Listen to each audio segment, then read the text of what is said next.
Nakakulong na sa Senado si Senior Aguila at ang mga leader ng Socorro Bayanihan Services Incorporated matapos ipakontempt kasunod ito ng pandinig sa mga umano'y pang-aabuso, pagpapatrabaho at pagpapakasal sa mga menor de edad at pagkakaroon nila ng mga private army ng grupo na ibinulgar ng kanilang mga biktima na nakatakas.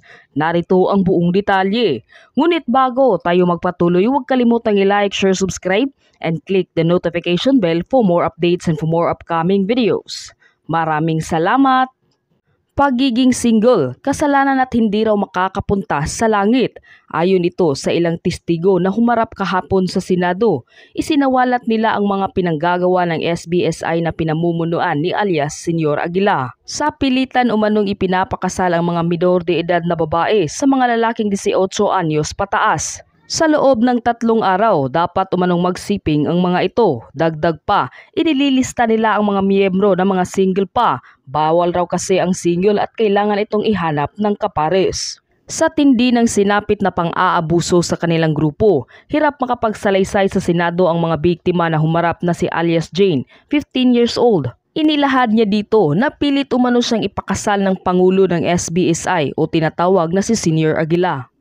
Yung sinabi niya na, sabi niya na unang step daw is ipapatawag yung mga secretaries, tapos ililista kung sino ang mga single na lalaki at single na babae. Tapos ang age ng mga babae ay 12 pataas, habang sa lalaki is 18 pataas.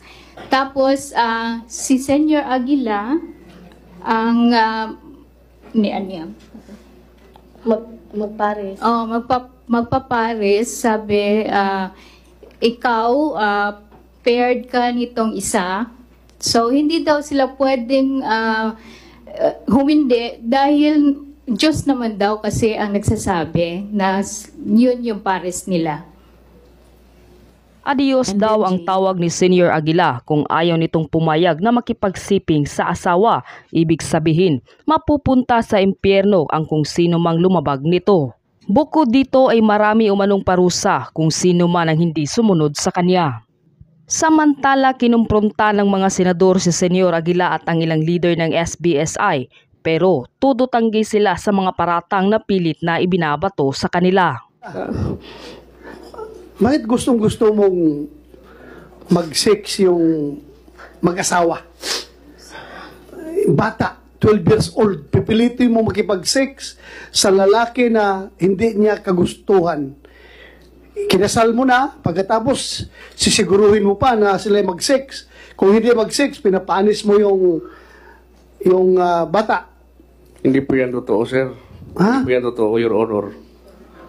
Puro ka lang hindi totoo. Hindi ano bang po yan. totoo sa'yo?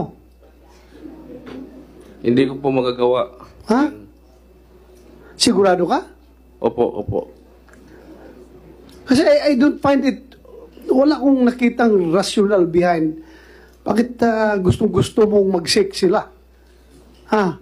Kinasal mo na nga silang sa pilitan, pagkatapos, pinapalo-up mo pa na mag-sex. That's too much intrusion Hindi po yan into totoo, sir. their personal Hindi po yan lives. totoo, sir. Kahit tanungin natin yung kanyang kapatid. Nasaan yung kapatid niya? Nasa kapihat po. Nasa kapihan. Opo. Pwede mo papuntahin dito bukas? Wala akong budget po para... O ako magpamasahe. Opo. Papuntahin dito Opo. bukas? Opo.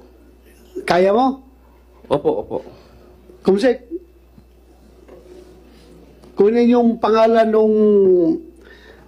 Yung kahit yung kanyang ina. Mr. Chair, please, Mr. Kilario, tigilin niyo ang pagturo ng daliri niyo sa Sorry mga po, sorry po. witnesses natin. Sorry po. wala. Sorry po. Wala. Opo. Sige, sige. Dili man siya katahas, sir, o iyang nanay. Ha? Ay apel sir og iyang nanay, sir, kasama para maimbestigahan. Excuse me, sir. Kaya gusto niya isama yung mother ko kasi yung kapatid ko pinapagalitan ng mother ko. Sabi ng kapatid ko, ate, kapag hindi ako magsisinungaling, ako kukulitin ako ni mama. Ayun ang sinasabi niya. Ayoko magtalagta talaga sa media, pinipilit ako magsinungaling laban sa'yo. Hindi mo siya nakababa kasi yung father ko may sakit, sir. Namatay po nung May 29, inilibing nila, hindi namin pinakita sa amin. Yung kapatid kong lalaki, sabi ko pa, bakit hindi niyo kami nirespeto bilang kapatid? Sabi niya, ayaw po kasi ni Senyor Aguila na ipalabas yung bangkay ng ama natin.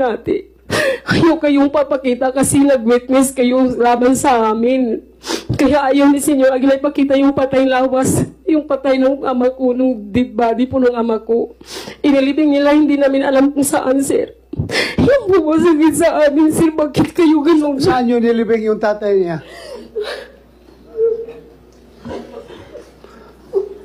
Saan yun nilibing?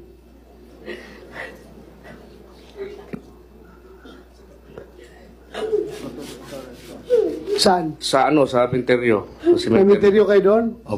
Opo. Ano kinamatay noon? Ah, may sakit sa baga po, sir. Sakit sa baga? Oh. Ano po, sir? Ako, nung bumaba ako, sir, yung pera po na nung inipon ko po, nung bumaba kami, nakatrabaho yung husband ko sa jail po, sir. Pag uwi po niya, may pera po kami. Tapos gusto ng husband ko na magprenda kami ng mag-opa kami ng bahay kasi yung bahay namin ibininta. At yung 40% ibinigay namin ni Senyor Aguila kasi yung pong utos niya. Para mapakinabangan namin yung bahay kasi lulubog na po ang mundo. Ang titira lang is yung kapihan. Mas mabuti yung ibinta na lang namin yung bahay para mapakinabangan namin. Tapos yung 40% kinukuha mo? Yes po. Yung lang bahay? Tapos nung bumaba na ako, sir. Dali lang, dali. Yes po. Ano, kinukuha mo? Hindi po, sir. Ha? Sino kumuha ng 40%? Sa kanya po mismo. Yung mismong mother ko po, nagbigay din nung ibininta yung lupa namin sa Nueva Estrella po. Binigyan siya po mismo kaharap ng mama ko. Binigay yung 50,000 po. At Mr. tapos Chair. yung ma'am, nung bumaba ako, sinabihin ko yung father ko na gusto mo bang magpagamot? Sabi niya, gusto ko talaga. Kasi matagal akong naging mag-isang anak. Kasi nasundan ako ng kapatid ko, si third year college na po, sir. So yung kapatid ko po talaga wish come true ko po na magkapatid ako ng babae. Tapos nung bumaba ako, sabi ko sa father ko, close talaga kami, sir. Alam ng mother namin na nagtabla kong kapatid na lalaki na mahal namin yung father namin kasi mabait po siya kahit kailan hindi kami sinigawan o ano po. Kaya nung sabi niya gusto kong magpa-opera na may pera ka ba dyan, kababago mo lang bumaba. Tapos gagawin natin yan ng paraan. Hanap ako ng pera, makapagamot ka lang. Tapos kinausap ko yung doktor namin doon, si Dok Dimao na, pwede bumang tulungan kami. Sabi niya, sagutin ko lahat ng sa hospital. Yung konsumo na lang po, daw pong namin.